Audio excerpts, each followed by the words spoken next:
सामान खरीद रहा था तभी उसकी नजर एक शेल्फ पर पड़ती है जहाँ पर अलग अलग तरह के अचार पड़े हुए थे। वैसे तो झोपड़ीलाल को खट्टी चीजें बिल्कुल भी पसंद नहीं थी, लेकिन इस बार अचार को देखकर उसके मुंह में पानी आने लगता है। फिर जब वो ये बात अपने दोस्त को बताता है तो वो उसे कहता है कि भोसड़ी के कहीं तू प्रेग्नेंट तो नहीं हो गया। लेकिन तभी झोपड़ीलाल को अपनी मांगी हुई विश याद आती है और वो सोचता है कि शायद ऐसा हो भी सकता है। फिर रात को वो अपनी पत्नी की प्रेगनेंसी किट उठाता है और अपने प्रेग्नेंट होने वाली बात को टेस्ट करता है। तभी वो किट पर 2 लाइंस देखता है और सोचता है कि इसका मतलब है कि वो प्रेग्नेंट नहीं है। लेकिन जब वो किट के पीछे के इंस्ट्रक्शंस को पढ़ता है तो उसे पता चलता है कि 2 लाइन का मतलब है कि वो प्रेग्नेंट है। इसके बाद वो 2-3 बार फिर से उस किट को ट्राई करता है और हर बार वहाँ पर 2 लाइन्स ही आती हैं। अब ये देखकर वो सोचता है कि शायद ये किट खराब है और वो उसे देखकर हंसने लगता है। आगे जब वो नाश्ते में भर भर कर अचार खा रहा था तभी वहाँ पर उसकी पत्नी डायना उसे पूछती है कि तुम्हारे साथ चल क्या रहा है। फिर झोपड़ीलाल जब उसे बताता है कि वो बाप बनने वाला है तो डायना को लगता है कि शायद वो उसे धोखा दे रहा है और उसने किसी दूसरी औरत को प्रेग्नेंट कर दिया है। लेकिन जब उसे पता चलता है कि प्रेग्नेंट तो साला उसका खुद का पति ही है तो ये सुनकर उसकी फटकर 464 हो जाती है। उसे लगता है कि या तो ये उसका चूतिया काट रहा है या फिर ये पूरी तरह से बावली हो चुका है। लेकिन तभी झोपड़ीलाल कहता है कि मैं सच बोल रहा हूँ और मैं सच में प्रेग्नेंट हूँ। अब ये सुनकर डायना को गुस्सा आ जाता है और वो वहाँ से चली जाती है। उसी शाम झोपड़ीलाल के माँ बाप और उसका दोस्त का परिवार सभी साथ में डिनर करने के लिए उसके घर पर आते हैं।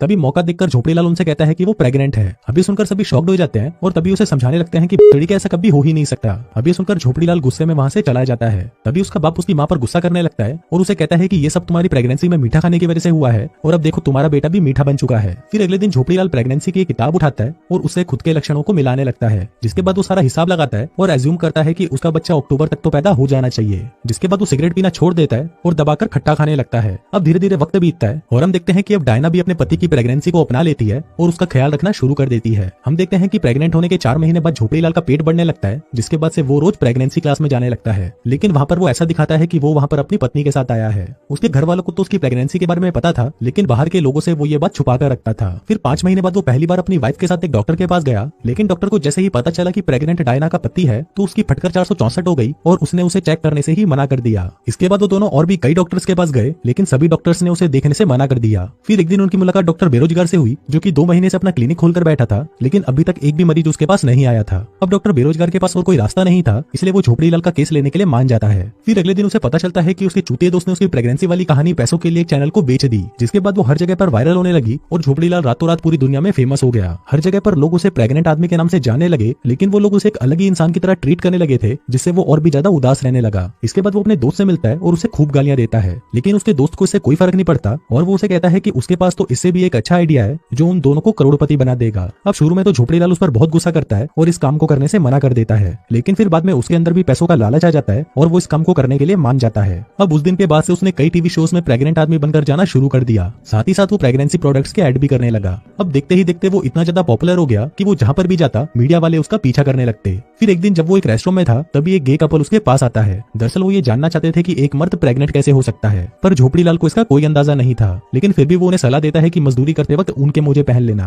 फिर अगली बार डॉक्टर के पास जाने पर उन्हें पता चलता है कि उनका एक बेटा होने वाला है। फिर वहाँ से बाहर आते ही रिपोर्टर्स उसे फिर से घेर लेते हैं, लेकिन इस बार झोपड़ीलाल उसके सवालों में इतना पागल हो जाता है कि उसे पता ही नहीं चलता कि उसकी पत्नी तो पीछे ही रह गई है। हम देखते हैं कि झोपड़ीलाल जब से फेमस हुआ है उसने पहले की तरह डायना से प्यार करना बंद कर दिया है। फिर कुछ दिनों बाद झोपड़ीलाल को उसका एक शो भी मिल जाता है जिसमें वो दूसरी औरतों को एक बेहतर माँ बनने की सलाह दिया करता था। अब धीरे धीरे जितना ज्यादा वो बिजी होने लगा उतना ही ज्यादा वो अपने परिवार और पत्नी से दूर होता चला गया। उधर घर पर डायना झोपड़ीलाल को ये सब बंद करके एक आम जिंदगी जीने को कहती है, लेकिन झोपड़ीलाल उसे कहता है कि चुप कर भोसड़ी। फिर एक दिन एक इंटरव्यू के बाद जब झोपड़ीलाल अपने घर पर वापस आता है तो वो देखता है कि डायना उसका घर छोड़कर जा चुकी है। अब ये देखकर वो बहुत निराश होता है और उसे फील होने लगता है कि पिछले कुछ दिनों से वो डायना के साथ बहुत ही बुरा बिहेव कर रहा है। अब डायना के पास वापस जाने के लिए उसके पास सिर्फ एक ही तरीका था कि वो ये सब छोड़कर वापस एक नॉर्मल जिंदगी जिए। इसी बीच एक कंपनी उसके ऊपर केस कर देती है कि उसकी प्रेगनेंसी नकली है और वो लोगों को पागल बना रहा है। जिसके बाद जब कोर्ट में उसके ऊपर केस होता है तो वो वहाँ पर एक वीडियो बनाकर भेजता है और सभी को बताता है कि उसकी प्रेगनेंसी नकली है और वो अब तक सबसे झूठ बोल रहा था। अब ये सुनकर जज उसे एक अपराधी घोषित करता है और उस पर $1 मिलियन का फाइन लगा देता है। वहीं ये देखकर उसके चाहने वालों का विश्वास उसके ऊपर से हट जाता है और धीरे धीरे वो सभी उसे भूलने लगते हैं। इसके बाद वो अपनी पत्नी से उसकी पसंदीदा जगह पर मिलता है और एक बुरा पति होने के लिए उससे माफी मांगता है।